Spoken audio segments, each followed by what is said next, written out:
Kita semua pasti punya teman ya kan? Ada teman buat ngopi-ngopi, teman buat seru-seruan, dan ada teman yang rasanya udah kayak keluarga sendiri. Tapi pernah nggak sih kita berhenti sejenak dan benar-benar mikirin bedanya? Nah, di sini kita bakal coba bedah bareng-bareng. Apa sih sebetulnya yang membedakan kenalan biasa dari seorang sahabat sejati? Nah, ini dia nih pertanyaan utamanya. Betul, sebuah pertanyaan yang ngajak kita semua buat ngelihat lagi hubungan-hubungan di hidup kita. Soalnya, ini bukan tentang berapa banyak nama di kontak kita loh, tapi tentang sedalam apa kualitas ikatan yang kita punya. Oke, yuk kita gali lebih dalam lagi. Oke, kita mulai dari pembeda yang pertama, dan ini mungkin yang paling fundamental, yaitu soal keberanian untuk jadi rapuh. Persahabatan sejati itu lahir justru di saat kita berani berbagi, bukan cuma tawa, tapi juga luka dan air mata kita. Coba deh lihat perbandingan ini. Teman biasa, ya mungkin emang gak pernah lihat kita nangis. Tapi sahabat sejati, wah bahunya itu udah jadi langganan buat kita. Intinya bukan berarti mereka cuma ada pas kita sedih ya, tapi ini soal mereka nggak lari pas lihat kita lagi ancur-ancurnya. Malah mereka menciptakan ruang aman tempat kita bisa lepas topeng dan jari diri sendiri sepenuhnya. Ini bedanya kelihatan banget kan? Teman biasa itu mungkin cuma tertarik sama highlight reel hidup kita, yang sukses-suksesnya aja. Tapi sahabat sejati, mereka pengen baca keseluruhan buku hidup kita, termasuk bab-bab yang lecek dan penuh coretan. Mereka hadir untuk memahami seluruh perjalanan kamu, bukan cuma pas kamu lagi di puncak aja.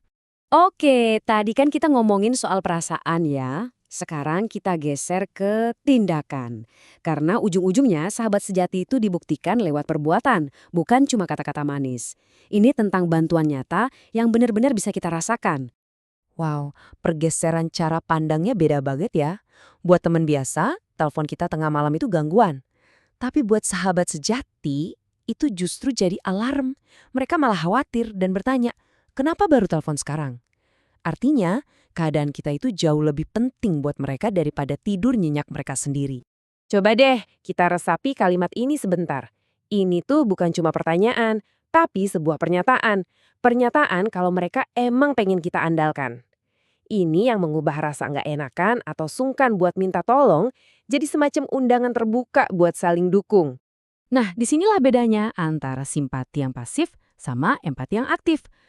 Nanya ada apa itu gampang, tapi ikut terlibat, ikut mikir, jadi partner buat cari jalan keluar, itulah inti dukungan sejati.